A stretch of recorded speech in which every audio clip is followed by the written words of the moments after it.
Awesome. All right, and I'm going to make Patrick a co-host. Patrick, if you can help me do the co-hosting part too, if necessary, just in case something I'm missing. If I get to talking or something. Is there a waiting room here? Oh, I don't know that we set that up. Okay, then I won't worry about it. Yeah, but there is a waiting room. Yes. Yeah. Okay, so I'll keep an eye on it. All right. Well, I want to start us off. Welcome everyone, and if Patrick, if you'll be ready to start us in prayer here in just a second, make sure that when you come on, if you haven't already, change your names, your profile on your name, and also stay muted. You know, when you're not speaking, that would clean this thing up a lot, and make it run a lot better. My name's Chris. Our board members who are here are Lee, our secretary, our executive director, Patrick Hart, and then I think I saw Scott Hammond is with us, our treasurer. Who else am I missing? Our president has COVID evidently, so if Patrick, if you'll remember to pray for him as a part of our start here. And I believe this is our 5th roundtable. So I'm excited. These have been really good for me, and I've enjoyed our time getting to see other facilities managers as well. Other thoughts? What am I missing, Patrick? Yeah, we're missing Homer, but I'm sure he's probably at his other job at the moment. So, oh wait, looks like we're got a couple more coming in.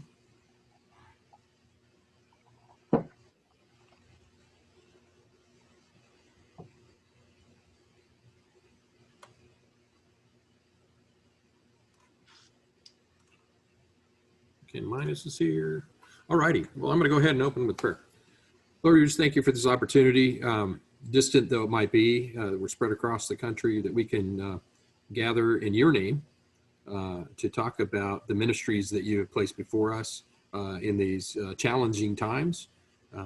We just hope that there is a end game in sight for some of the things that we've been doing, but we're going to continue to dialogue and to share resources and information and that we can use to further your kingdom in our own individual locations. We just ask you to bless our time together.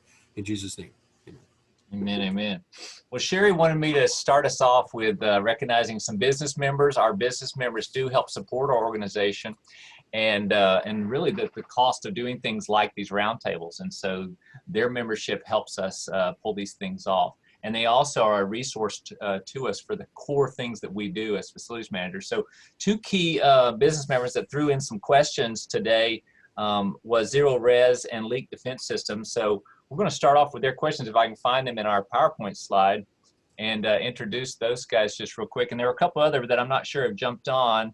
I know Gil Stevens has jumped on with Rainbow International. And let's see, who else? I think I saw Christine with Pathosens, right? Correct. Yeah, so good.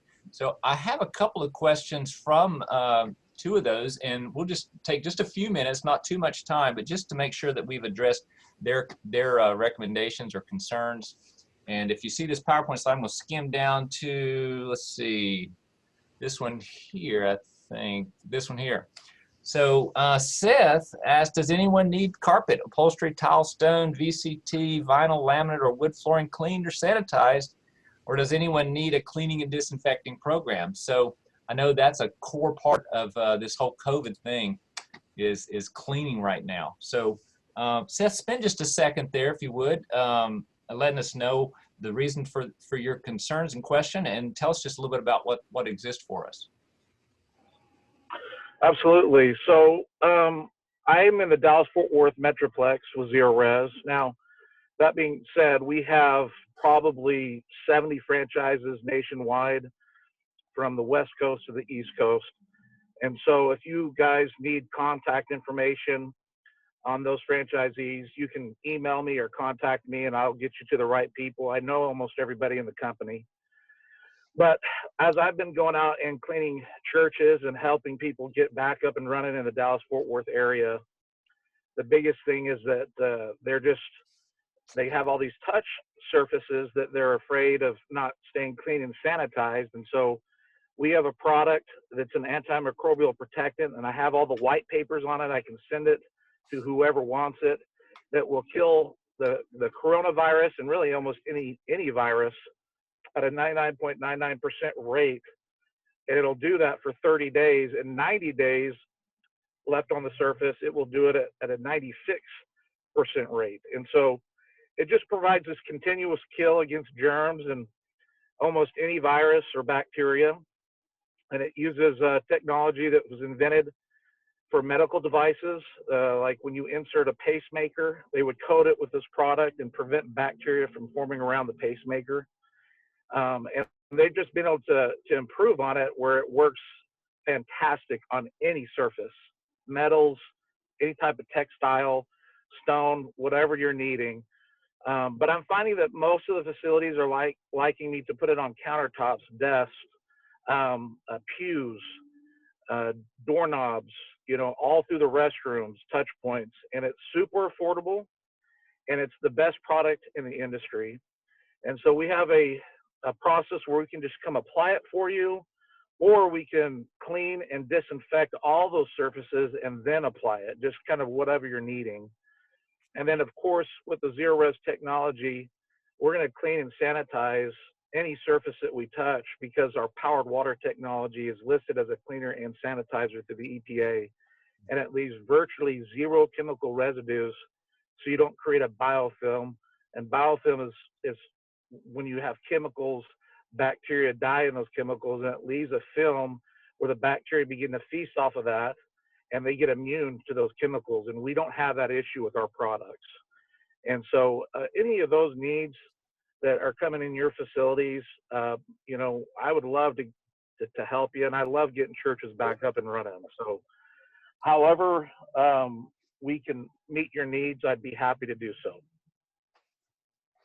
That's great. Thank you for doing that. And so I've used Zero Res in the past, and they've primarily been a flooring contractor for me. And I appreciate that. Any thoughts on what Seth has just brought up? Any questions for Seth? Has anybody else been using a like an antibacterial spray that longer lasting than the Next Touch? I know there was a lot of folks talking about that, probably our first and second roundtables, but I'm just wondering about the effectiveness of that, if anybody's used it and seen it as like a viable thing, or whether they're just doing what we do, spraying everything down every day, multiple times a day. I could speak on that. I'm not sure what the gentleman's product was that he was talking about, but we're using an antimicrobial spray also, and it lasts 30 to 90 days. It's called Penetrex, and it can be sprayed on upholsters and hard tops, and it's about $100 a gallon. But we have a tester that's we don't have the tester. The cleaning company that we use has a tester, and it really does a great job at continuing to kill bacteria for well over 30 days. But we actually apply it once every 2 weeks, just for to make people feel as secure as possible, because you can't cover 100% of surfaces when you spray anything. So I mean, it's pretty close, but it just makes people feel better. But we've had really good luck with that product, and you can still use your disinfectant on top of it, like when you clean your hard top and it doesn't wash off the antimicrobial, it still stays on the surface. So it's kind of a double coverage. We do the antimicrobial once every 2 weeks, and we do the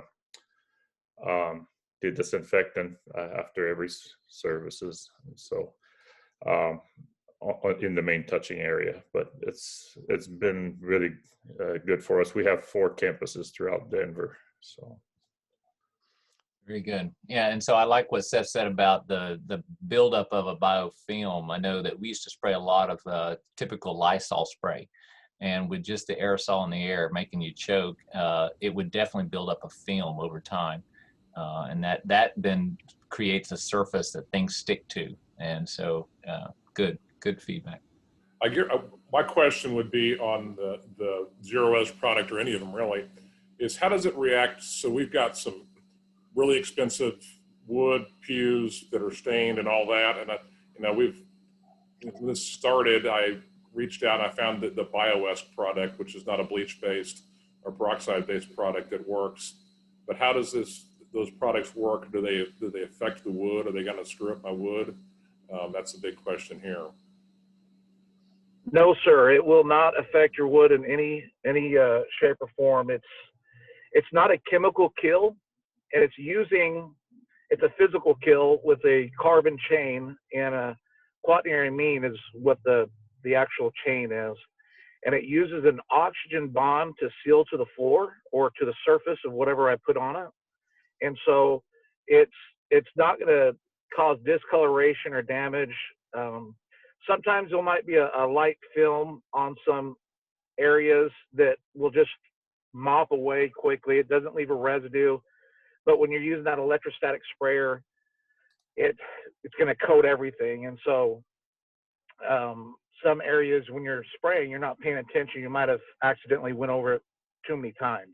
Mm-hmm. Other than that, there's virtually no issues. And like I said, that the residue does not, if you do see a residue, it doesn't attract, it's mopped away quickly, and it's super, super amazing. I mean, and you want to do it electrostatically because it allows you to actually go all the way up and around underneath every section, so you don't have to worry about human error getting in the way of whether that area has been coated properly or not. All right. Well, we're going to talk some more about that. All right. So I have Stephanie and Joe. I'm sorry. Go ahead, Joe. 1 second. We can purchase the product from you, Seth, and apply it ourselves through our electrostatic sprayer, or do we have to hire you to apply the product? We've typically just been hired out to apply the product, but, I can talk to the powers that be and see if we can supply it to you guys at a cost that where you can just apply it yourselves. I'm open to the idea. I just have to see what our agreements are with the product. We have a agreement with this company that we've patented this whole process with them, and I've got to make sure that doesn't infringe on the agreements that we've made. But I'll get back to you on that. Okay, you're in Texas, is that correct? Yes, sir. Okay, so I'm in Pennsylvania, so are you nationwide? We are. I think we just opened up a place in Pennsylvania, but if I can, if I just need to ship you some product where you can do it yourself, I can figure that out. I would think it would be okay, but I have not asked that question yet. Okay, I'd be interested in that. Okay, if you want to get back to me at some point, that'd be great. Yes, sir. I have Stephanie and then Gail. Gail will be after Stephanie. Just a quick question on the pews. We did some research. Our pews have not been refinished for quite some time, so they are not technically a hard surface. There's some degradation and breakdown, so that there's going to be a lot more absorption. And I didn't know what comments you would have about that. We also have Pathosands on the call, who and maybe takes a different approach in the areas of cleaning, whereas Zero Res in the past has primarily been flooring, and Pathosands has products themselves. I know that she's responding in the message chat room, so if you have questions in the chat room, Pathosands is here as well to help in that. So we'll have some other questions, I think, on cleaning, so I didn't want to spend too much time here so we can get through all the questions we have today. So if you don't mind, I know Gail had her hand up before we move on. And just a quick comment from last roundtable call, there were a lot of issues with people finding the chemicals or finding the applicators or ratios, or they were having to buy 55-gallon drums of the disinfecting products. And that prompted me to go to my owner, and we immediately partnered with the churches, and I'm in South Carolina. We partnered with the churches and got everything that they wholesale, whatever they needed wholesale, and they could come to our facility and we would teach them how to use it.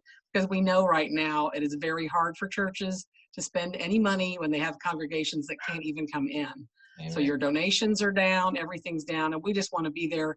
We're emergency stuff, we're water damage, we're the big stuff. This is just something to be a service. So we tried to partner with you, and anybody in my area could come to our church and our facility, and we'd train you, or go to your facility and train you how to use these chemicals correctly so that you had minimal investment in it. Very good. That's all I got. Patrick? We mentioned electrostatic sprayers, and that was something that Chris put up on the forum earlier today, an inquiry from, I believe it was Brad Johnson, saying, hey, I heard that the Victory sprayers that everybody's bought, that there's a recall. I have 3 of those devices. And so I had one of my guys go get them all out of the closet, and I looked at them, and the graphic that he sent shows how you tell if it's, I guess it's the batteries are being recalled. And sure enough, all 3 of my units have these batteries that are being recalled. So I called Victory, and they said, how do you know about this? Are you a distributor? And I was like, no, I'm not. But I told them, hey, I'm the executive director of NACFM, and we've heard about it. And so they are not quite ready to be swapping them out yet. It is something that is, she said it's a water intrusion issue, which somebody was mentioning they've been zapped and stuff like that. I'd be checking the batteries out, seeing if you see where maybe water entry into the batteries. One of the key things in their PDF was that the newest batteries, the screws are capped over, and in the old batteries, they're not. And I can see in all 3 of my batteries that the screws are starting to show signs of rust. And the plug itself, the connector, has got some corrosion on it. It's weird because there's no liquid in that battery compartment. But 2 of the 3 guns has a cover on the inside. If you take the tank off, you don't see anything but just a green wall. But on one of them, that's not even there. And you actually see the backside of the connector, where I could totally see moisture getting in and causing an issue. So I'll be asking them to maybe replace that gun too, since that seems like a weak spot. But anyway, they will be notifying us individually if you own one. So if you haven't registered it, do so. Go on their website and register it, so that you'll get the email when they're ready to swap out your batteries, because that's a huge thing. And we also have a Clorox 360 machine that got recalled, and I refused to send it in because we're in the thick of a pandemic and they can't tell me when I'm going to get it back. Yeah. We're using these things every single day. So I just wanted to make sure I'm not going to electrocute somebody or start a fire. They didn't seem too excited or anxious to get it swapped. So I'm just going to keep an eye on it. All right, so let's move along. We've kind of spent a little more time on that one than I intended, so we can get through the rest of them. So let me go ahead and switch to the next question here of one of our business members. Kenneth Fox put on there, how familiar are you with preventing catastrophic water damage? So Kenneth, if you don't mind taking a second just to reemphasize your question and let us know what's available to us. Great, and I don't want this to be a sales pitch. I just want to let you guys be aware that there is a very good solution to avoid catastrophic water damage in your facilities. And we've been in this business for a long time. We've tailored our system to fit a lot of schedules, different security systems, all the things that come into play. We can zone your facility. We can have one main shutoff for the incoming water line, and that be controlled remotely. And so there are we can tailor fit to anybody's, not only their facility, but their budget. I understand right now that's a challenging, situation. We have some opportunities potentially. With your group, we could do some lease programs to be able to alleviate, one payout. But at the end of the story, our system is so cost effective, and essentially a lot of you guys are becoming self-insured because the insurance companies are raising deductibles and they're lowering coverage. So for the small amount of investment in this system, just to be able to protect and avoid a catastrophic event, it just makes a lot of sense. And I just really wanted to let you guys be aware. My contact information is out there. Anybody can call me at any time and talk about your specific facility. And we have dealers, 3,000 of them plus around the United States. So we have coverage, but I'll also work with you guys directly if you have a maintenance crew or whatever. And so I'm open to all that. Very good. So one of the ladies in our office went to Texas for a vacation for the holidays and came back to our flooded house. She had a water line burst in the wall, and we're not sure how long that water ran. So the quicker we can dry out a facility, the less opportunity we have for problems. And so when you're gone for a long time, it's been wet for a long time. So the sooner you know about a leak in your building, the better. Yes. And avoiding it. Yeah. Very good. That's a big thing. Okay. So contact me if you're interested. Thank you. Any thoughts or questions real quick on leak defense?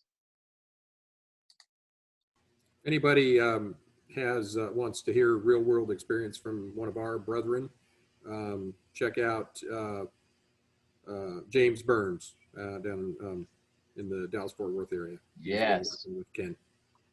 Yes. All right. So from Stephanie Holt, after Christmas plans as far as opening, do you guys have those? What were your after Christmas plans as far as opening? Just a couple of thoughts on are things going to change? And I'll start us off by just saying that our pastor told us at the beginning of this thing that what is normal will no longer ever be normal. So there'll be a new normal. And his approach was find out the good things that have come from this and engage and institute those, make those normal. So what is the new normal going forward after this COVID and after Christmas? Thoughts?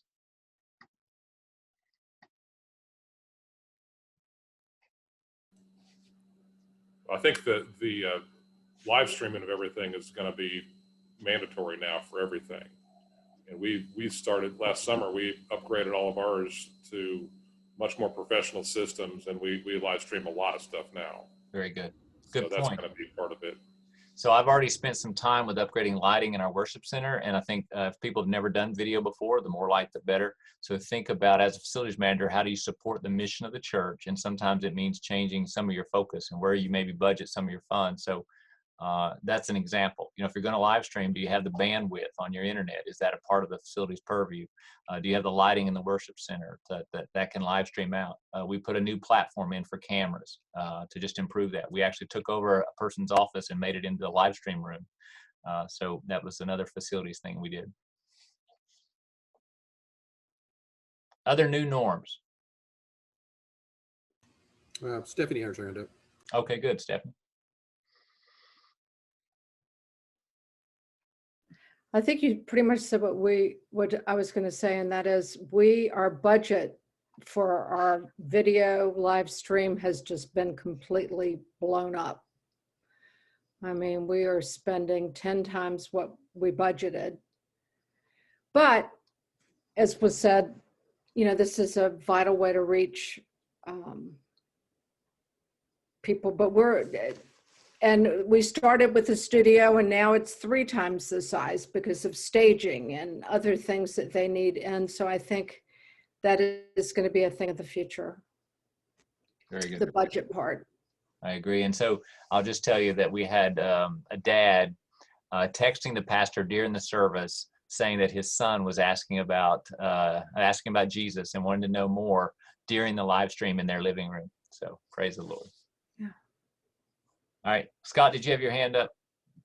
All right, so let's go on to the next one then. I think that was also COVID policy on how long employees have to wait after they've had the COVID to return to work. Is it a negative test required? Any thoughts?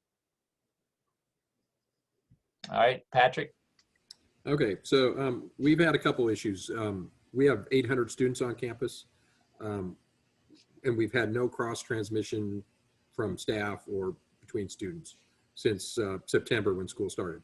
That doesn't mean we haven't had any individual cases. So when a student is identified with COVID, their entire class has to quarantine for 2 weeks. Teacher, everybody, but they all go to distance learning. So we're not just wasting that time.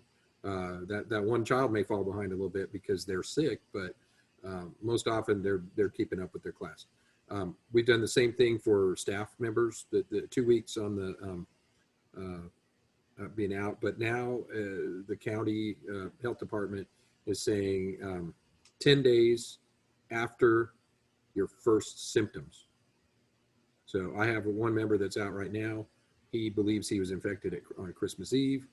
His first symptoms appeared on the 2nd of January, even though he was tested on the 29th and was positive.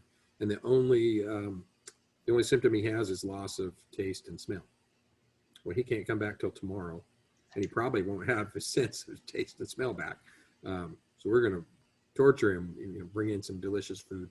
So that's where we're at right now.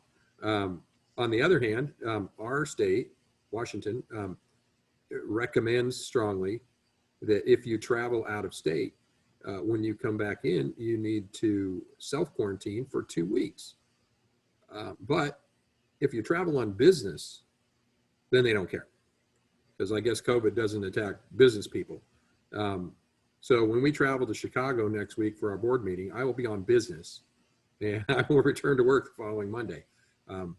I took the opportunity to travel with my wife for our anniversary over the New Year's weekend, and we left the state. And when I came home, I was told to stay home for a week. So I've been working from home. This is my first day in the office since Christmas Eve. It's just, some of this stuff just doesn't make any sense. It's random, and every place in the country is different. If you're in Florida, seems to be nothing. I saw Calvin on there. He could probably attest to that. So I would love to hear what some of the rest of you are doing, but it doesn't seem like we're always following science. Yeah, and I think that each church may treat themselves as exempt to policies in the government, but other times they want to not create a PR battle and follow the government policies. My brother was working with a guy who tested positive. His employer sent him home immediately, and then his employer's HR department wanted to know exactly the ticket number for when he was scheduled to get his test. Then they wanted to know the ticket number of the test, and they wanted to know the results of the test, and then they would decide when he was allowed to come back from that test. So HR departments can get pretty serious about this, and it get pretty extreme. Stephanie, did you have your hand up, or Frank? Frank got your hand up. I can't see everyone on the screen here. Yes, Stephanie, real quick, I have a friend whose daughter was required to be retested before she came back to work.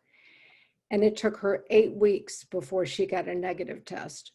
And I know that's a weird, isolated, that's not the normal, like Patrick was sharing. But I had a custodian that was out with COVID over the holidays, and he was like, I'm all well and I'm better and I don't feel, anyway. So Frank, did you have your hand up? Yeah, so sorry about that. Frank. Volume around here is crazy. I have problems with my audio. Do you guys know an IT guy that can come help me take care of my audio stuff? So anyways, I actually tested positive before Christmas, and the rule around here is stay home 10 days after your first symptom. So my first symptom, was the day after I went and tested. I didn't get the test results until 4 days afterwards. But so I stayed home 14 days anyways, just to be safe. But the craziness is that I caught it here at work from a fellow employee. All the travels I did all year long, nothing.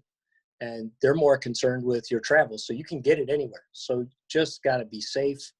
Make sure you're washing your hands, keeping your masks on, keeping your distance, all that stuff. The virus is real, and I can attest to that. Patrick can attest to that. And it affects us all differently. I had a cold basically for the 2 weeks.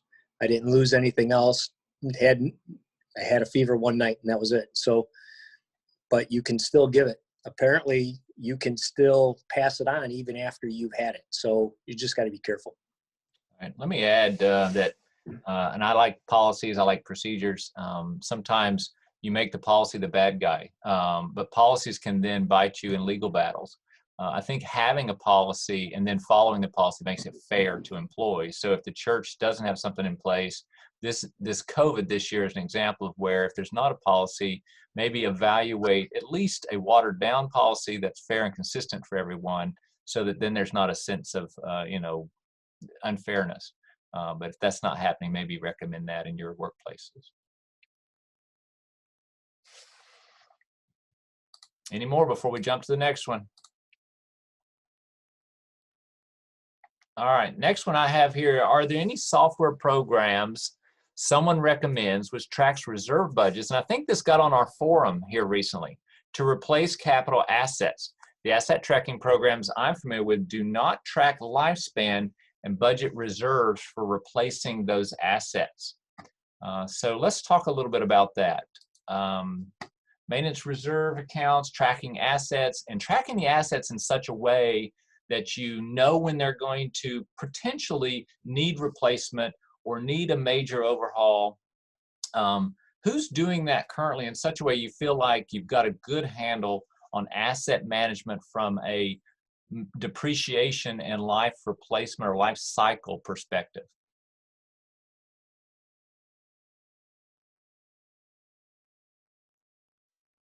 All right, so I will say and start that my boss one day just came to me and said, you're in charge of assets. And that's always been the finance team's job, the front office job. Our financial software has a section in it. And I say that, unfortunately, because I think it should be in your CMMS, and a good quality CMMS should help you do that kind of work. But most CMMSs don't have a lot of the financial side. And assets depreciate and have a value to the cost of replacement or under warranty or when they go out of warranty. And so our financial software actually has a section that you enter this data in. You can put in its depreciation and build a depreciation account. But none of that has auto alerts. I still have to run reports, and you should annually have an asset list looked at.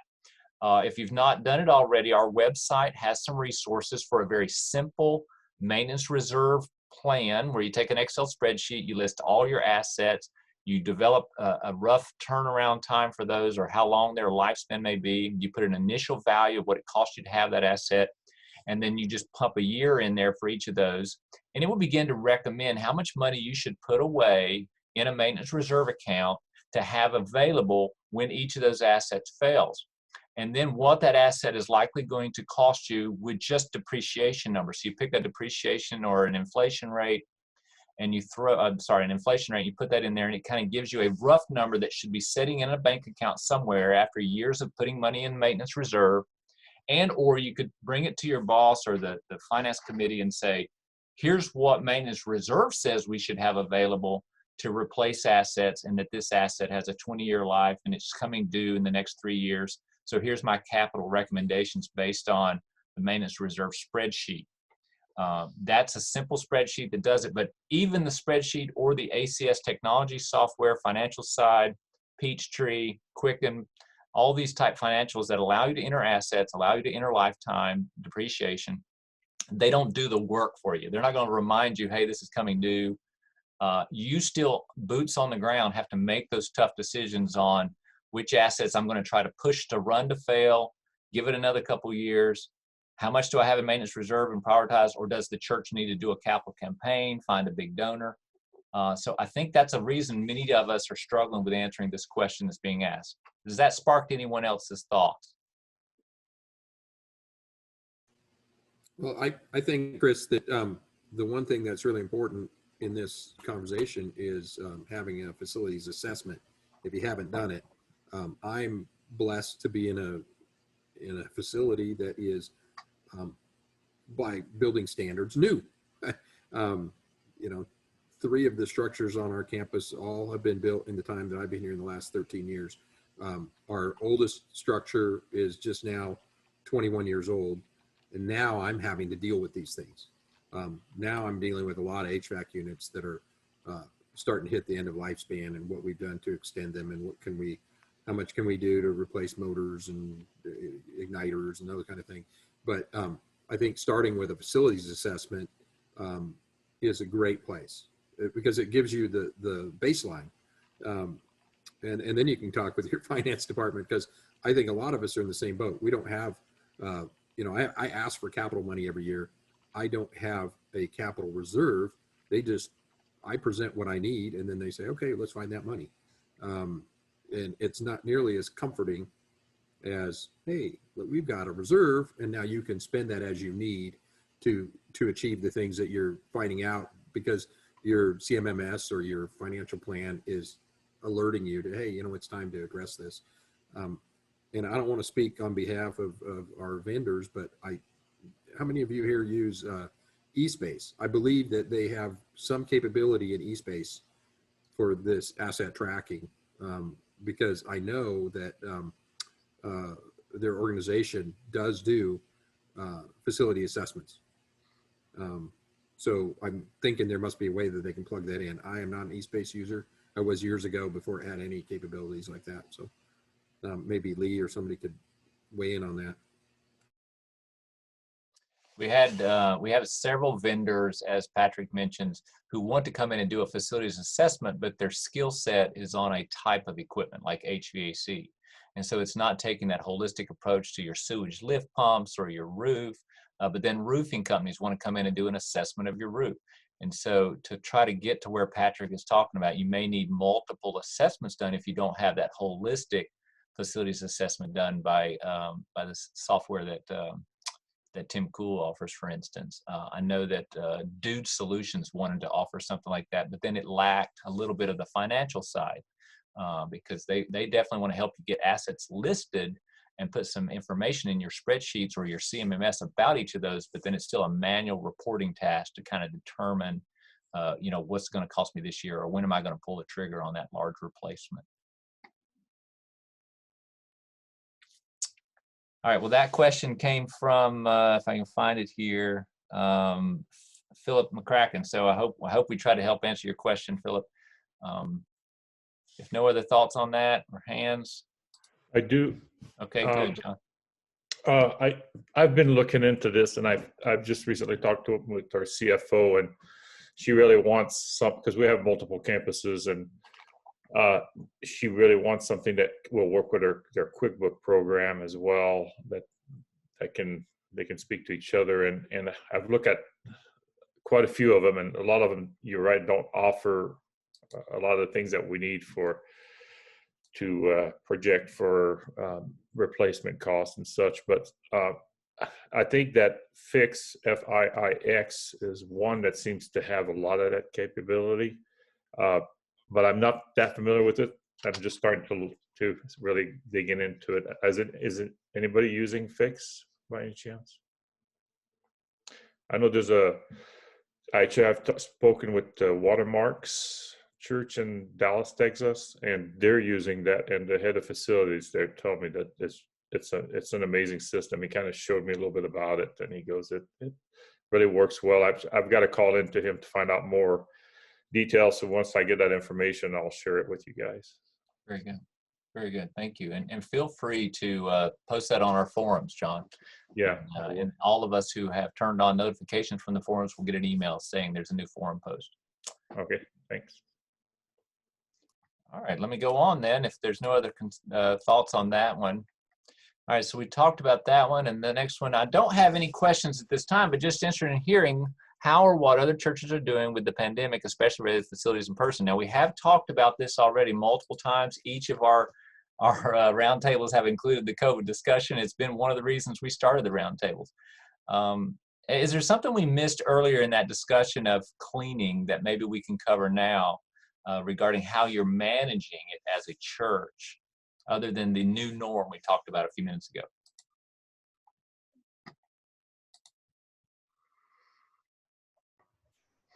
One of the things that we've been dealing with lately, we started church back 6 months ago, and this past weekend we started Sunday school classes up and stuff.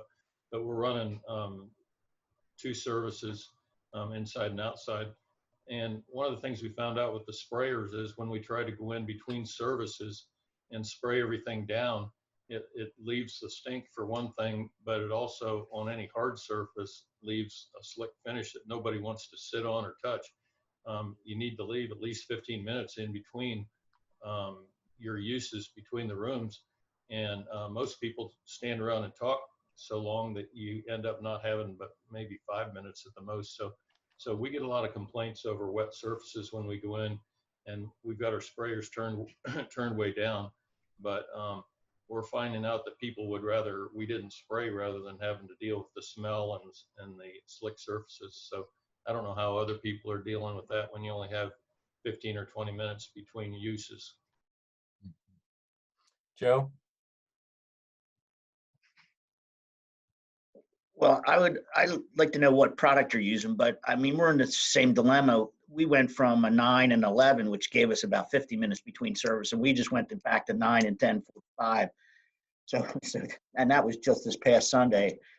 And it's hard to get volunteers to clean, and so we're doing it with facility staff. But man, it's a lot to get done. I mean, it's so much easier with the electrostatic sprayer. I'm getting so much better coverage than we were using a backpack sprayer with just a quat solution type neutral pH solution in it. But I'd be curious to know what product you're using, Lee. We're using Pure Tabs, which they work very quickly dwell time wise, and it's neutral pH, and it dries really quickly. At least that's what we've found. I guess the application rate too, how much you're putting down, makes a difference as well. Yeah, Joe, we used Pure Tabs before we had our Pathosan system installed. Okay. And we did notice some odor to that. Yes. Some people that were more sensitive to that. We don't notice that with Pathosans at all. Okay. And we have held firm. Our church leadership has asked me, how much time do you need? And I say, if you're going to have a 9 o'clock service and you do an 11 o'clock service, but you're keeping your service to just over an hour, we're good. Because we have volunteers, ushers, whatever, that are getting people out of there. We don't want them hanging out in the room. We want to get them out before our next wave of people come in and create that space, no social distancing challenge. So we have to do the worship. We have to do the worship center, the bathrooms, and now we're open for school for kids up through 6th grade, and we're at 4 classrooms now, but it's slowly growing. So I can only see it getting worse as far as having more square footage that we have to cover in that short amount of time. Can you put the your spray into spray bottles and put it in the hands of volunteers? We actually put the Pathicide in bottles throughout the facility and rely on other ministry staff to walk in and just like, while we're cleaning the auditorium down, they might go in and spritz down the counters and the sink faucets and the flush valves and all that. So it's a quick, we're not going in and cleaning the restrooms constantly, but we're giving them a quick disinfection. If there's a small group, they clean the room and the table where they meet. So we're sharing the load. And one interesting thing that I saw when I traveled last week was that as you board an airplane now, they hand you a disinfectant wipe, even though they've already electrostatically sprayed down the inside of the plane. My wife was totally happy to have this thing to wipe down the tray table in front of her.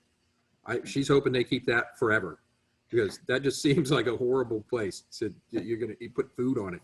And so what I appreciated that they were doing the similar thing to us, as they're enlisting everybody else's help in to keep the place clean. And we're doing a similar thing too. We one person's going around spraying while the other people do have the bottles and are doing the bathrooms. And we have several people doing it, but it's kind of similar approach to what you're saying. Frank, let's hear from you. You had your hand up.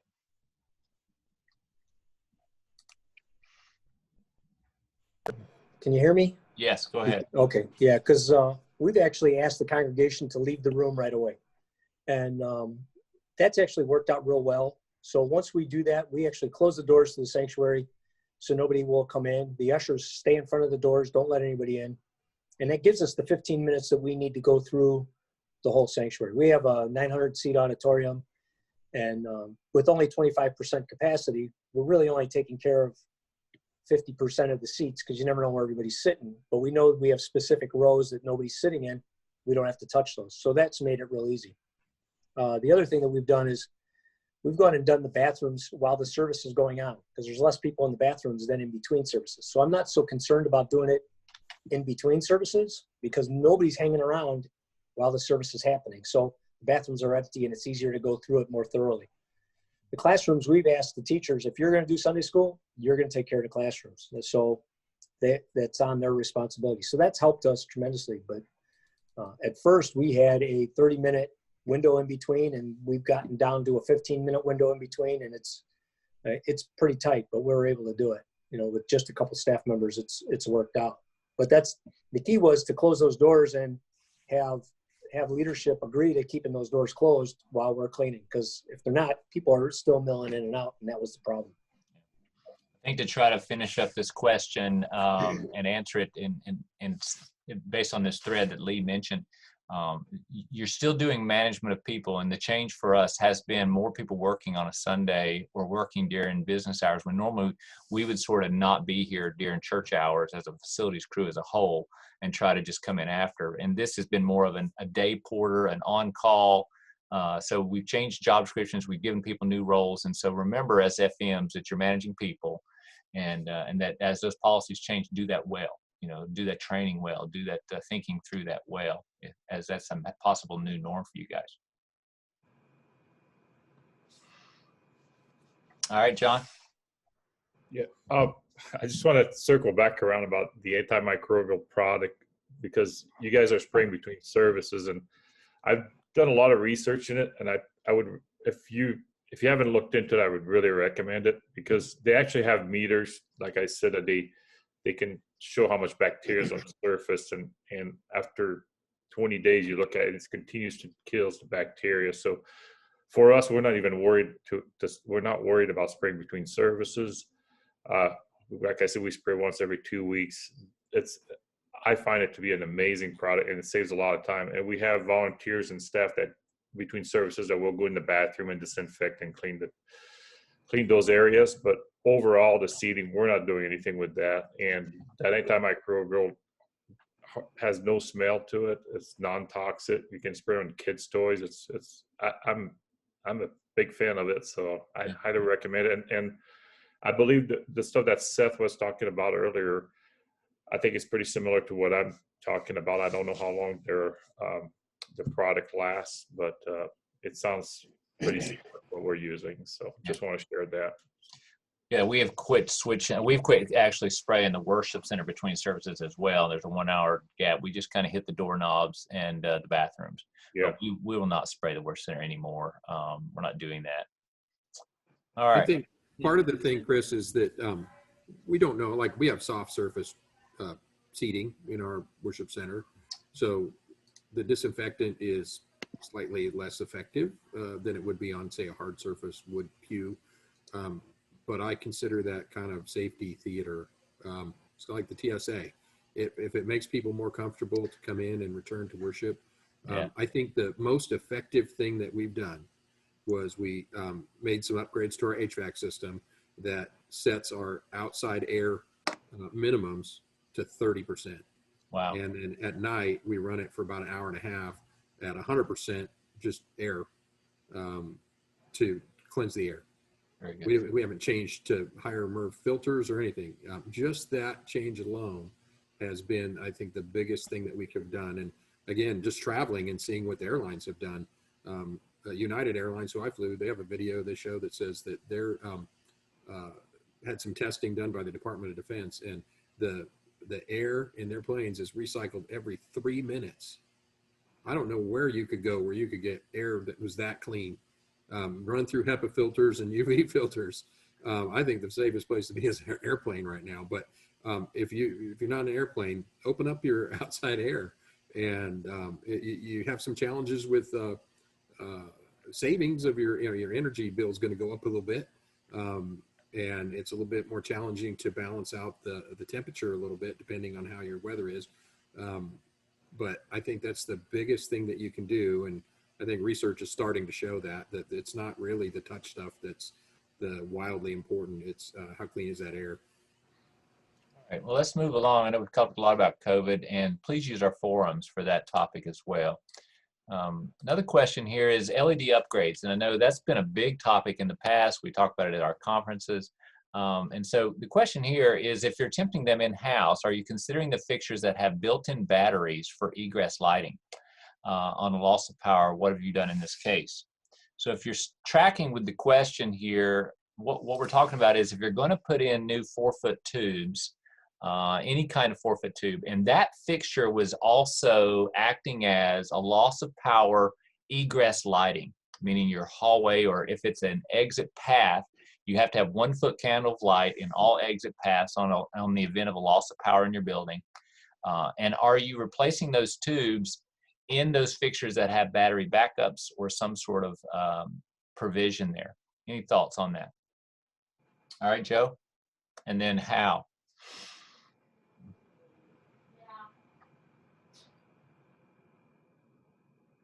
We just did we just had a new half of the building and an old half of the building. I'm converting the old half right now with about $7,000 worth of LED light fixtures, and some of the emergency lights do have, some of those fixtures are emergency lights. When the power goes out, there's a light in one of those lights in that hallway. 4-foot tubes, 2-foot tubes, 2x2s, and 4 foots. And Lithium makes an ELM2L UVOL. I'll post it, and it's a unit that goes in that light that provides battery backup. On the ones that we bypass the ballasts, my electrician did it, so we just added those units every so often where there was an existing emergency light, and that took care of that problem, and it's worked out really well. Very good, very good. Hal, you had your hand up. I've did a refit on the church I came from, and all of them that had the emergency ballast in it, we took all of that out and got the little kits you can get from, I bought ours from 1000bulbs.com, and it's a LED light array that goes in this battery backup, and so when the power goes out, those pop on and provide your emergency lighting for 90 minutes or so.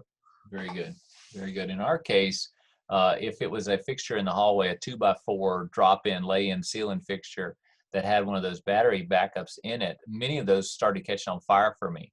So it was an incentive to switch those lights to LED. And switching those lights to LED, those battery backups were a real problem, especially if they were dimmable LED. That battery backup, is trying to charge itself when it sees a loss of power. But most of those fixtures had the continuous on power in there. So we stole the continuous on and ran it to a nearby wall and bought a really cheap wall-mounted LED emergency exit. The 1-foot candle every foot, whatever. And so that was our way of solving that problem and still getting an LED upgrade. Kenneth, did you have your hand up? Yeah, I did. Just a little bit more on this. So electrical code, Michigan, I would think it'd be pretty standard across the US, but all of our classroom lights through our new edition have the battery backup LED built in. And I'm trying to carry that through the older part of the building and putting them on our backup generator. What I found is batteries wear out, they don't last their 90 minutes. Also found out that by code, the same power source that's running the main light has to run the backup. So what you just talked about, Chris, I did it early on in a room, but my wall power outlet is powered off a different panel than my room lighting. So it may not see that there's a power outage to maybe just the lighting panel and not even come on. That's right. So just watch your codes, and if you can get rid of batteries, if you have that luxury, it'll save you a lot of maintenance, a lot of headaches down the road of having to keep them up. Very good. Matthew, you have your hand up there? Yeah, our old facility is 19,000 square foot. I paid the engineer $500 to put in electrical wise new emergency lighting and design it, because just throwing new ones in doesn't meet the code necessarily. So it's $500 to 19,000 square foot to have an engineer design what fixtures, which actually reduced my cost because the batteries for the old ones, tube lightings, retrofit was a lot more expensive than the $19 battery pack.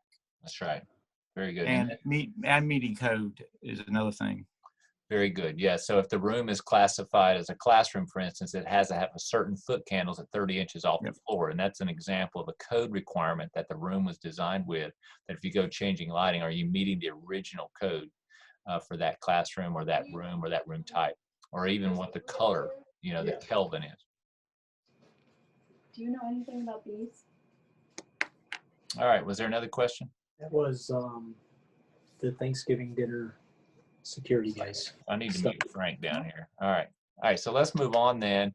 Oops, I'm not showing you my slides. Sorry. So LED upgrades. The next one,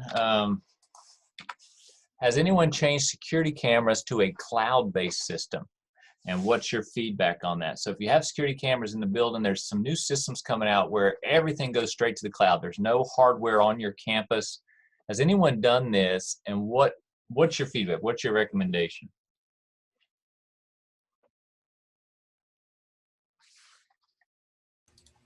Okay, I don't see any hands up.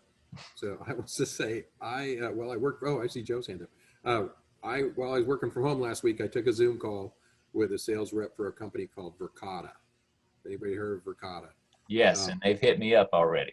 I recently upgraded all our security cameras with NVR units where they're all the same. They all work on the same software. I have offsite view capability on my phone because I've set it up that way. It's a little clunky, but we have 90 cameras on campus now, and it's pretty awesome. Having looked at the Verkada product, and I actually have one sitting on the desk behind me that they shipped me since our Zoom, it is amazing what it'll do. I'm just afraid it would cost me $50,000 to swap out 90 cameras. But they sent me a link while we were talking that said, oh, here's the front door of our headquarters in wherever in Northern California. And that link's still active for like a week. And I can click on my text and I can open up and see the camera at the front doors of their offices, and I can scan and I can look back. And so if I had any issues that somebody wanted to, hey, can you check on this? I could just find it quickly, send them a link, and make it active for a period of time, and they can search it themselves instead of wasting hours of time trying to find some little snippet of something that might be useful. Wow. And it stores on each individual camera for like 30 days, plus the cloud unlimited storage. It was pretty amazing. I have no idea what it'll cost. Well, I had looked into it too. We're in the same boat. We have 90 cameras. It's a fairly new system. We use Exact Vision, and I have a pretty robust storage system that gives us. I'm up to I think about almost 9 months of storage. But I mean, I just have to wait till I start to have problems with what I got before I can make that investment into the new system. I looked into them too. They do look really good, but I just wanted to make that point. Well, I use ANNKE, Anki. It's just a Chinese sort of a cheaper knockoff, and you can buy stuff at Sam's. But they're getting a lot more features like Patrick was talking about in these cheaper systems. Not as good as what he just mentioned, but you download an app and then you can see your cameras remotely. But it makes me nervous. I think there's a lot of resistance to putting your cameras up in the cloud. But I think password protection, or if you had some sense of security with that company, or some confidence in your relationship with them, that I think a lot of things are going cloud-based. Matthew? Yeah, so I actually, I'm right in the middle of working with Verkada. We've done some pricing. My cameras are 12 years old. We're at the point now where I have to do some upgrades in the server, my NVR, and decided that it was time to look for a cloud-based solution as we add campuses, just to make it easier to tie that all together. I too had Verkada send me a camera. Very, very impressed. I think something just came through on the chat about bandwidth. It doesn't stream to the cloud continuously, so that's why it actually stores it locally. So it actually, until you send it to the cloud, that's when it goes. So if you want to go back and review something happened within that 30 days, you've been notified of it, you go find it, and that's when you send it to the cloud. Otherwise, it just stays locally on the camera. That's kind of that 30-day component. You can get a 15, 30, 45, 60-day camera. So each camera has a little hard drive built right into it. So it stays locally. You can, of course, stream everything to the cloud, but then it goes back to that point of it takes an incredible amount of upload to do that. So I'm excited about it. I'm looking at expanding some stuff with the political climate right now, expanding some security things outside. It seems like it's very versatile. Facial recognition is fantastic. I put one of my facility team members on my demo camera, and every time he changed my garbage, I could tell you because I got an alert. Very, very impressed. So you think about sex offenders in your area, you don't want them in your kids' area, you put their photos specifically on certain cameras, you're going to get an alert. You can pass it out to security team members. It's very robust. Price point, it's going to be a little bit more on an ongoing basis. I'm currently running Genetech, which is about $700-800 a year. These cameras are about $110 a year for licensing per camera. So that's where you start looking at, you have 90 cameras. That's going to cost you a lot of money over the course of 5 years versus paying for your software upgrades and licensing fees for an in-house or on-premise system. But very impressive with the technology, and I think that's where everybody has to go eventually. Verkada does seem to be on the cutting edge of it, and they've been really good to work with as far as getting all the price structure figured out. Very impressed with them, yes. So it's an annual licensing per camera. Yeah, so yeah, you pay, and you can pay up front. You can pay for like a 5-year and don't worry about it, or you can pay annually if you want to. So it really depends if you want to make it an operating cost or if you want to make it more of a capital expense. You can build it into the cost of the camera. Couple downsides is it is their camera, so it is a proprietary. If something happens to Verkada, you now have a camera that doesn't work. Very nice, but it doesn't work. So there's some downsides to it, but the upside is the full 10-year warranty. So you don't have to do anything. Don't worry about it for 10 years. If that camera goes down, they send you the newest model, and you plug it in, and it works again. So there are some pluses and minuses to it. Again, my experience with them has been very positive in working with them. They work with you and getting the price down.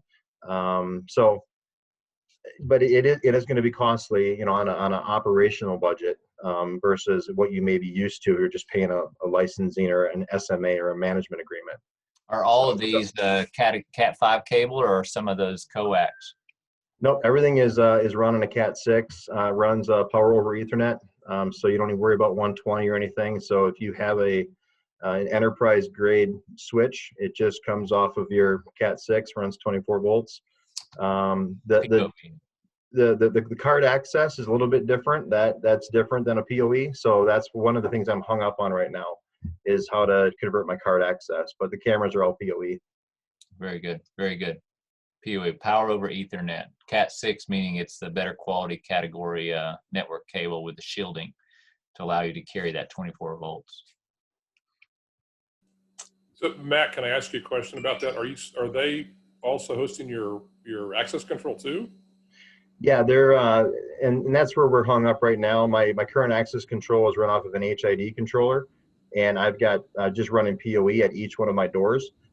Their controllers are a 4-door controller, so I have to take everything from the strike, the Rex, the reader. I have to take all that low voltage cable back to a central location where I have to have a 4-door controller that takes one Ethernet port, but then it needs 120 volts. So I have to kind of work everything backwards, back to one of my closets, where I'm gonna spend, if I do it, about $8,000 in cabling in order to get their controller to work. So probably do cameras right now, but I'm gonna hold off on card access until they figure out a PoE option at the door. I think they have to go that route.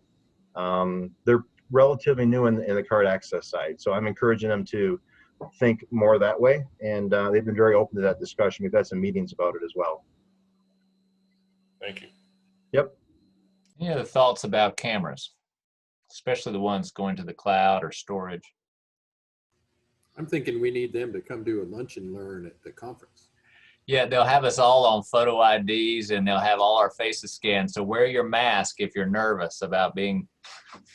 Matt can probably tell you this, but during their demo, they put up a picture of their CEO, and then they say, okay, what doors has he been through recently? And it pulls up every picture where he's been, whether he had a mask on or not. It nailed it. A photo ID. I can tell you one of the things they do is they outside in the front of their front door that Patrick mentioned, he did a search by white pickup truck, and the AI of the system actually went through and pulled all of the snippets out of the white pickup trucks. Then he went down as far as the Ford. Now it did pull some Toyotas in, but it was pretty impressive. It never confused it for a Chevy. Let's just be clear with that. It did pull some Toyotas in. So yeah, but it was very impressive. Now everybody's going to feel a little bit different on the whole artificial intelligence and the cloud, and I completely get that. I think we have to understand our privacy is gone. Our phones are on our desk. Okay, big tech's listening to us. As churches, I love transparency. Hey, you want to have access to my cameras, you go right on ahead. Help me be eyes and ears. So I guess from that standpoint, I'm not so concerned about it, but there is some folks that are going to be a little bit apprehensive because of that AI feature. All right. Good. Yeah. All right, let's go on then. Our executive director resigned, at the end of the year, and I currently don't seem to have a boss. The rumor is that our volunteer committee chairs will attempt to absorb that person's duties. I'm curious what other churches and organizational structures look like right now.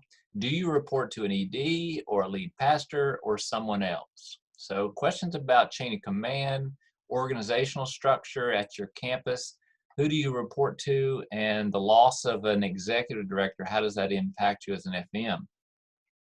So I know that a lot of times they're called business administration, and there was some assumption early on, even in this organization, that all FMs reported to a BA, a business administrator, and that's not the case.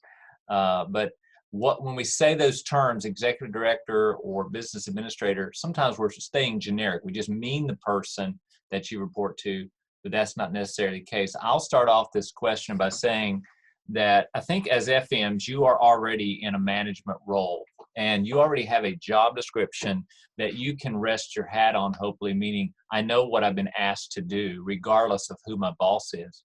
Then I believe as National Association Church Facilities Managers members, you guys already have reached a point where you recognize the value of your role in serving the body of Christ. And if you do that, then you have a sense of confidence, regardless of who you directly report to on earth, that you know what your role is and that you're going to try to bring success to serving that body of Christ by providing a roof, air conditioning for the mission of that local body to be able to move forward. So you have a sense of confidence there. So if it's a bunch of volunteers, it's a board of elders or something, it might be sticky for you, but you should have a sense of confidence that you have a job description and a commission from the Lord to do something in this field consistent with good stewardship. Other thoughts? Chris, when I've been here for 13 years, and I reported to our executive pastor, who then about 6 years ago died suddenly right before Christmas. We weren't quite sure what to do with his position, and it floundered a little bit, and they put another guy in executive pastor. So I had a new boss, and then he had no idea what about facilities, and then pretty quickly he was gone, and then another guy was in that role, and then he was pretty quickly gone, and now we have a new executive pastor, but I now report directly to the lead pastor, which I like. There's been talk about, hey, why don't we have you report to the school superintendent? I don't think that's biblical. I think that's because they are a ministry of the church. That'd be like having me report to the children's pastor. I serve the needs of all ministries, and I think you need that seat at the table at the top, not somewhere down the chain of command. I work directly with the school superintendent, which is fantastic. They're my biggest customer. But I think if you trace us back to the Levites were the right hand of the priests. And that's what we do. We need to be totally aware of what's going on in our facilities. And I think if you're not, if you have the opportunity now where it's in question, I would be raising the flag and trying to lead the discussions in a way that's going to set you up in a biblical manner. That's my take. Yeah, I kind of agree with that.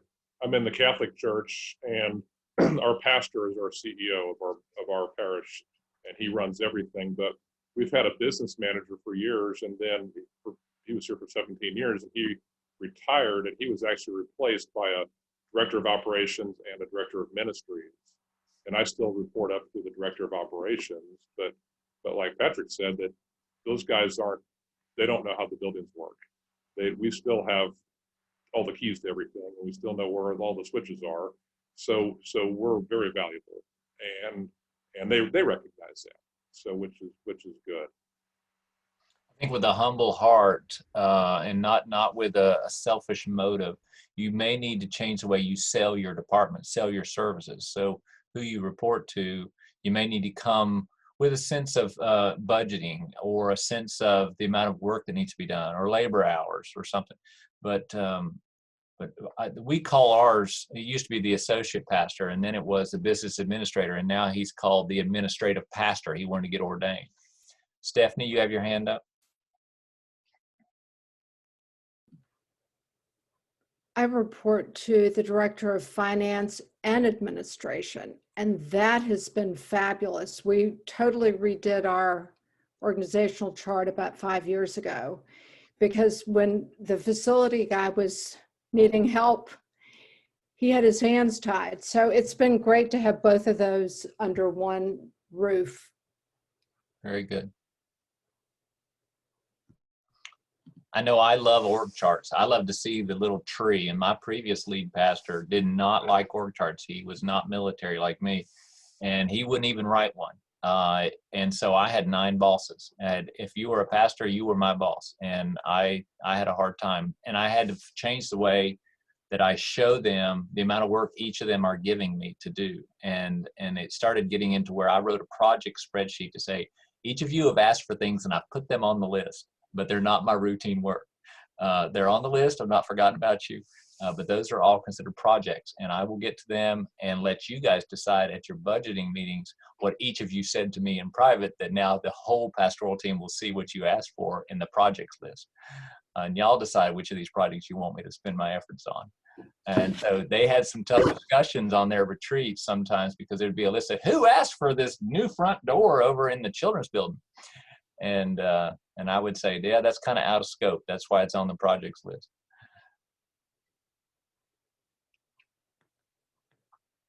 All right, I know, let's see, that question was asked by Kara, and so she also asked, and let me go to that real quick, in a similar vein, let's click again.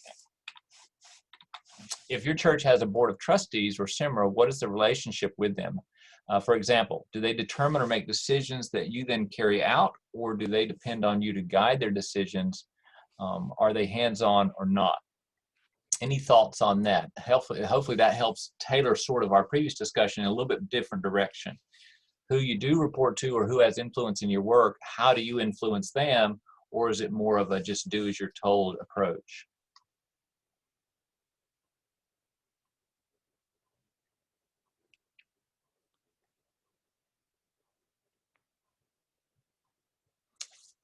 All right, well, I'll speak to that a little bit, as I did before, is that sometimes I try to kill people with data.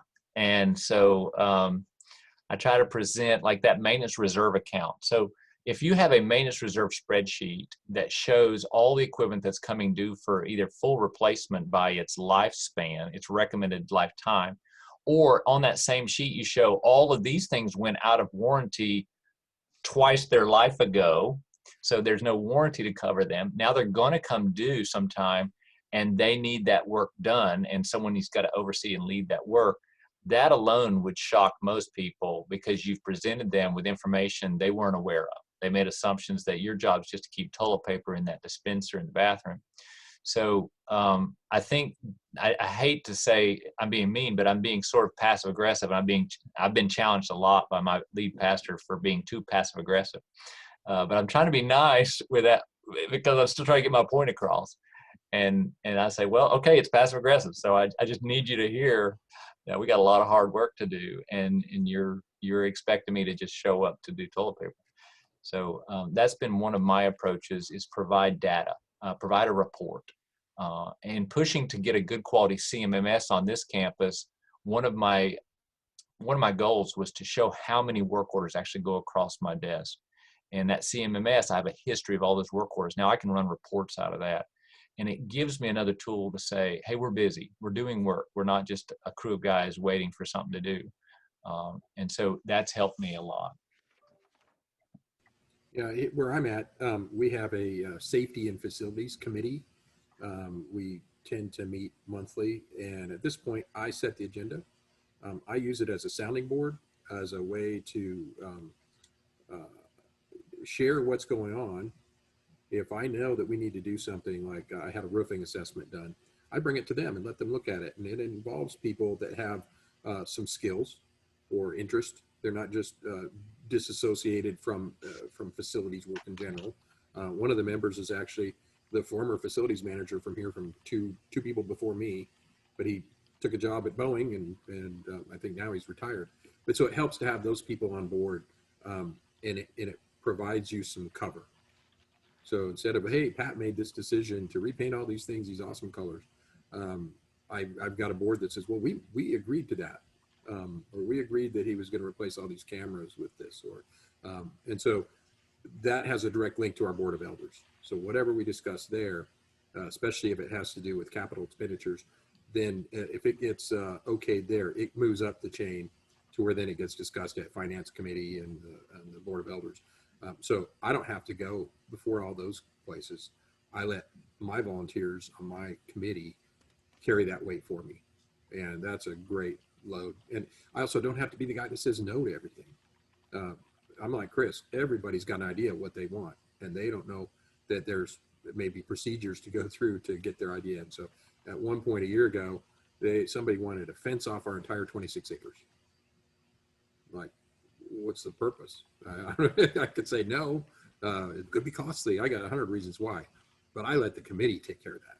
We came in there and they presented their idea for fencing this thing. And one of the guys says, well, I'm willing to get bids, but I don't want to waste people's time. Why don't you tell me why? Why do you need this thing fenced in? What will it solve? What is it? Is it a visual thing? Is it, because I can tell you it's going to cost thousands and thousands of dollars, and it shut it down right there without me having to be the bad guy. So it's pretty awesome. Yeah, I hope that helps a little bit. I know that this is a struggle we talk about a lot, especially in our small CCFM groups. We'll get in those groups and these guys will mention the struggle of being in a middle management role. And that is a tough place to be. You got people below you, you got people above you, and it is hard. It's a balance. It is a little bit of marketing from time to time, selling yourself. I would say that we have a board of elders here, and sometimes a board of elders includes pastors now, and it can be as many as 15, 17 guys. If they start sitting around the table talking about facilities, I've got a lot of bosses and they're all weighing in on stuff that's important to them. I try to remind them, eldership in your original role as an elder is the spiritual well-being of the church. I need one or two fewer bosses, but remember, the facility is not what saves people. It's just a tool we use. So everyone's got an opinion about how to do that well. So I like Patrick's approach to bringing things to the table for others to weigh in on too. All right. If nothing else, any concerns? I know that's a struggle, but just rest in the fact that you do have a role and God is using you. All right. We are building a 50 by 100 maintenance shop storage building. What should we include that we may not have thought yet? Now, before you jump to sarcasm, recliners and televisions, drink fridge. We have one at the end of our parking lot, and we got to do this very thing. So it was I think it's a great topic for us. I pushed hard during the next construction phase. This was back in 2007. I said, for us to build this 2007 building, I need space. And so I need to build something away from the building. And here's multiple reasons why. Some examples for you. There should be no hazardous chemicals stored inside this worship center. They need to be in a separate building. If you have a boiler plant or something, that should be in a separate structure away from your other plant. So I said, I'm going to own landscaping. I need a landscaping shed, and it needs to be big enough for me to do landscaping well. They had a huge food pantry coming out of the back of our building, and we had multiple times where the smells from rotten food had made it into the building for worship. That needs to be in a separate building, off, away from this other building. I needed storage space, and I was fighting pastors for individual closets. I said, look, you want me to clean, but I don't have a place to store clean products in this new design of this next building. And so I said, okay, I need that outside building. So I built a building that's 40 by 60 and split it into 3 20-foot by 40-foot bays, put garage doors on it, and one bay is food pantry, one bay is storage, and one bay is landscaping and maintenance. And it's at the end of the parking lot, out of the way, it's out of the public view, so I built the cheapest metal structure you could build, but I included a garage door in each bay, a very simple basic air conditioner just to keep it from getting too hot or too cold. And we went ahead and we stubbed in plumbing for a future bathroom if we needed it. And we put a little parking pad and one little overhang, 13-foot overhang, to be able to get up there with trucks and load for food pantry, or to do some painting away from the building. We store gasoline up there. We store the 45-gallon drum of sanitation solution, so it's not in the main building. We pump that down to a 1-gallon container and bring it down. So any other thoughts? You're going to build this. What do we need to include? The shop, you need power tools and workshop stuff, air compressors. All right, you just reminded me. I had a fire marshal come through. He looked at my building, and we have a room inside the building that's we call it the facility space. But one of the guys on my team called it the shop, and immediately the fire marshal freaked. The word shop comes with a whole list of fire marshal requirements. So that space is not a shop. Guarding and tape on the floor and power requirements and conduit. When the fire marshal heard we called that our shop, no. So that was going to be and it was right behind the nursery. So it's just where we store latex paint and a hammer and a couple screwdrivers and our drills, but it's not the shop. So up at the end of the parking lot, it's easy for me. I'll say that building up there is the shop. So there's a table saw and a chop saw and a drill press and all that up there, with a grinder for sharpening, lawnmower blades. That's all up there. I'd say not only on a project like that was described in the question, but any project, if you don't already have a lift, particularly a scissor lift, figure out how to get one as part of that construction, whether it's a rental that you end up taking over, or that it gets rolled into the cost of the building. Because once we acquired a scissor lift, and I bought mine used off Craigslist, it is used all the time.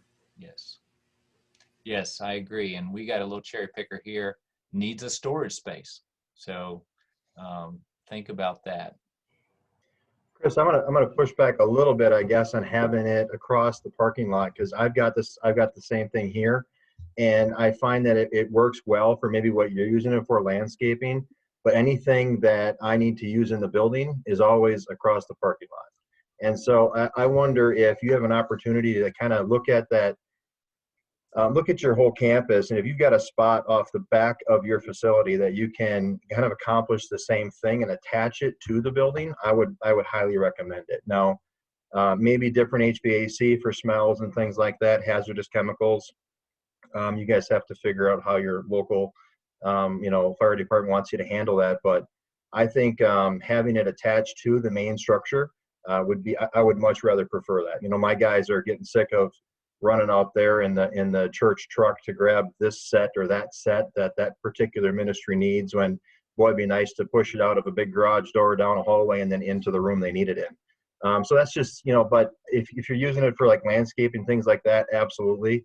But when you start trying to do stuff in and out, now we're also in Wisconsin, where 9 months out of the year, it's not nice to walk across the parking lot. So depending on where you are, that's going to, really drive it as well.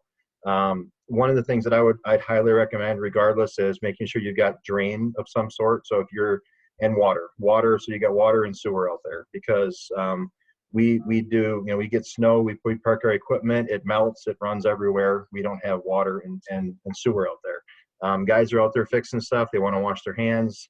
You want to wash down the equipment. You're driving the equipment to the building in order to power wash it. So I would definitely recommend, if you're going to have that separate across the parking lot for that purpose, have water and sewer in it. Yeah, good recommendation. We did dig a well up behind it, and we brought in well water instead of city water to that building. And then we shared that with one of the mission houses. And so I get to control that well pump and stuff there.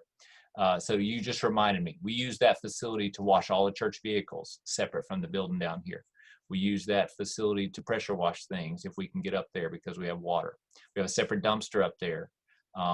And so food pantry doesn't bring their trash down to the other building and keep that up there. And so we sort all food pantry food before we deliver it, and then we bring it down and give a really nice presentation of food pantry delivery instead of having all the dirty part of food pantry up close to people.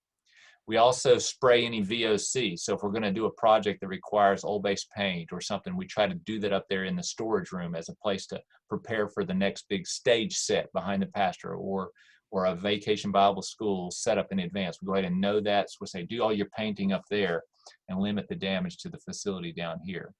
And you're right about the distance. Sometimes a couple of my guys will walk that parking lot a few times. I'm like, I'm tired of paying for you to walk the parking lot. But it has been a real blessing to store gasoline and things of that nature away from this building, keep VOCs away, noisy equipment away. But we do have storage rooms in the main building for the smaller cherry picker that does the lighting. So what Patrick was talking about might be a scissor lift you bring in for projects or do parking lot lighting with. So you kind of see the difference there, or outside gutters, for instance, to clean gutters. I hope we answered that question. That was from Lee, and I hope that gave him some thoughts.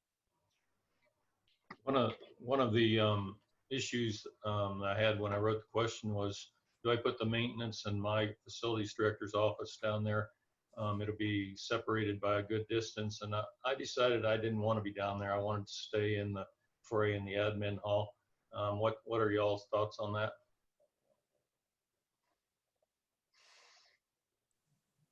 Hey, I can jump in here, Lee, if you don't mind. I agree with you. I would not want my office that far remote, but I do have planned that my groundskeeper would maybe have a stand-up desk or some facility in there. Not that they have to live in there, but the conveniences. I'm actually, tomorrow night, I'm bringing a 104 by 60 foot outbuilding that I've been working to get for over 27 years here. Hopefully it's going to the elders tomorrow night and we'll continue forward. But some of the things that haven't been mentioned yet that I put in there, one of the big ones is the restroom and a break room for all my volunteers. We use a volunteer mowing and snow plowing and stuff. And I also want to open that up for law enforcement, EMT people, to help drive emergency management people onto our property at night. Give them a place to use a clean bathroom, get a cup of coffee, sit, write a report, whatever they'd like to do in there. So it's another one of the ads. Besides pelletized storage and some light work bays where we can park a truck and work on a plow or something, or change more blades, store all the equipment, and a wood shop. That's kind of our primary focus. I have to get some of that stuff out of the main building. As Chris said, it just doesn't meet code to have a wood shop in the building. Yeah. So Patrick, you were about to say something, then we'll move on to the last question. I was saying, I agree that Lee is in the right place. You don't move your office out where people already don't know what we don't do, right? So be visible, be in the office. The other piece, springing off of what Ken was saying, if you're building an outbuilding and you're going to have it be a functional place, it needs to have internet access. And that may be difficult unless like you get one of these like Wi-Fi extenders that goes 150 feet or whatever. I don't know, if you got clear line of sight, that'd be great. We don't. Our shop is a shipping container. We have 4 shipping containers. 3 of them are full of storage, and 1 is reserved for facilities. And we keep a lawnmower, we keep fuel, and we've got a grinder and some basic tools. And that's where we do our fix it on the snow plow and that kind of stuff. But otherwise, we're fixing vacuums and stuff that does in an electrical room in the building nearby where the equipment we're using is. But well, to tie on to the earlier comment on that, you probably should have a CCTV camera on there too, so you can monitor a security camera out there. Or at least one of those where they go, the cameras like you put out in the woods for hunting. Oh yeah.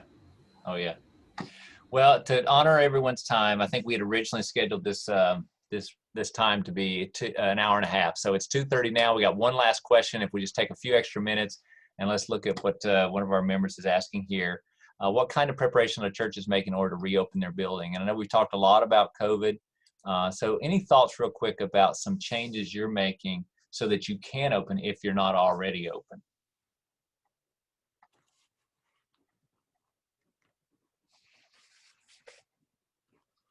Well, Randy, you may have missed a couple of our other times, and we have talked about this each time. So I'll tell you real quick. We put sticky dots on the lobby floor every 6 feet. I went out and painted the front patio dots every 6 feet with marker paint. We bought new signs for the lobby that say "Don't hug and kiss people." We've taken half the chairs out of the worship center. We've separated the worship services by 1 hour each. The services were reduced to 1 hour. We make everyone exit a side door and come in the front door. We make everyone RSVP. And then if they didn't RSVP, we take down their names in case we have to do contact tracing.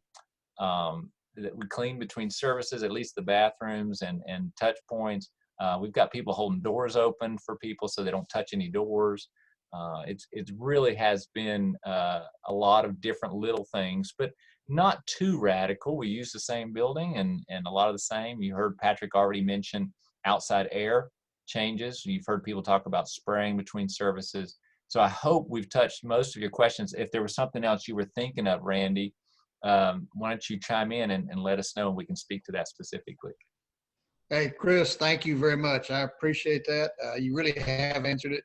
I'm kind of in an odd situation right now where have been retired and thought I was done.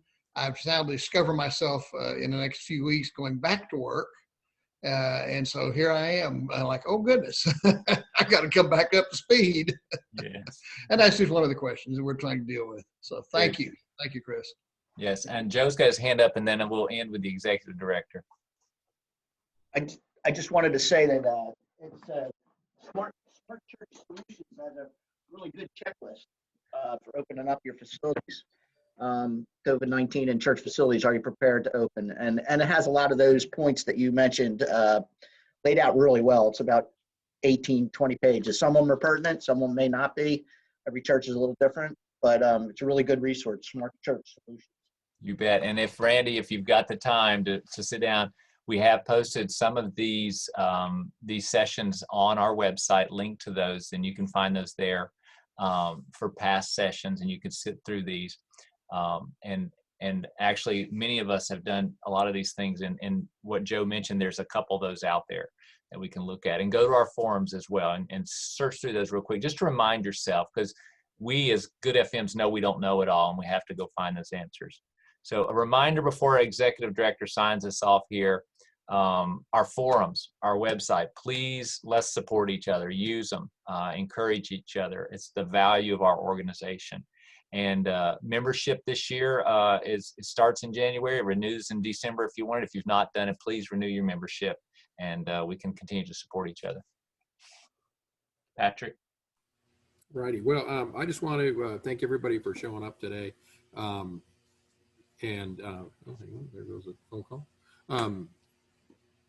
I hope you're all thinking about attending the conference this year. And I know it's a hard thing to think about. Some of us have lost budget money. I know my budget got crunched when COVID hit. My conference expenses and all that, I'm very glad that I prepaid mine last year. And we're just rolling that over into this year. So if you did that, that's an option.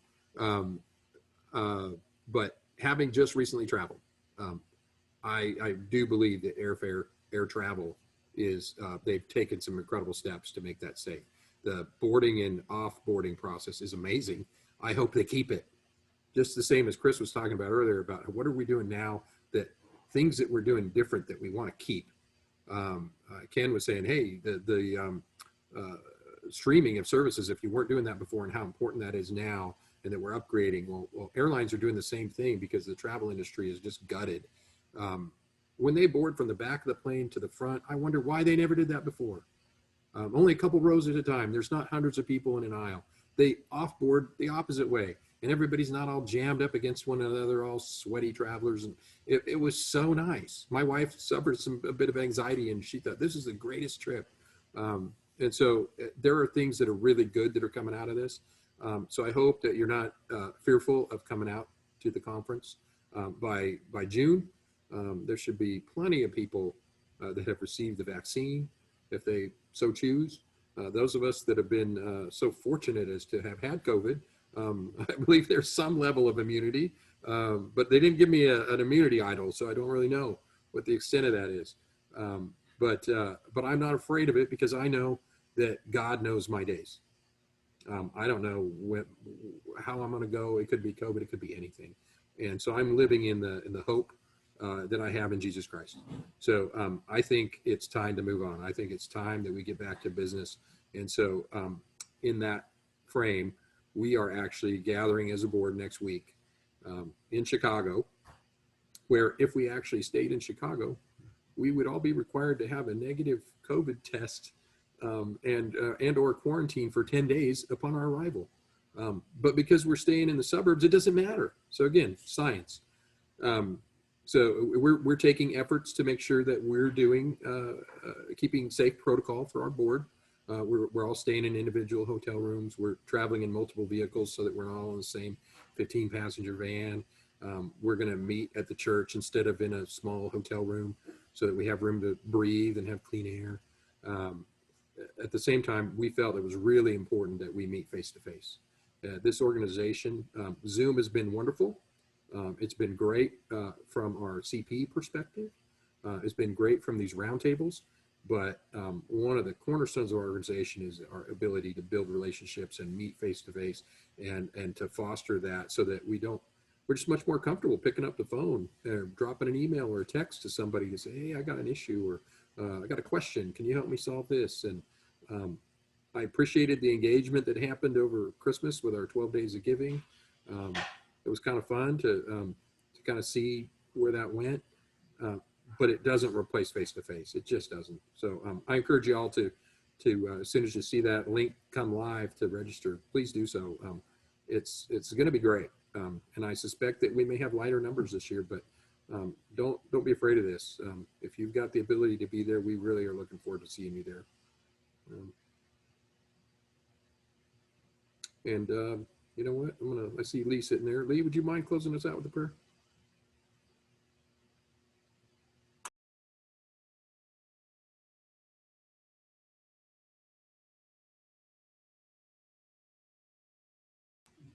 Lee, can you unmute, please? Father, we thank you for this day. We thank you for all these people who have gathered together to share wisdom and enjoy fellowship time together. We pray for each one protection over them and their family. Just pray you help us go on now and get back to our jobs with renewed vigor to do it well. And we thank you in Jesus' name. Amen.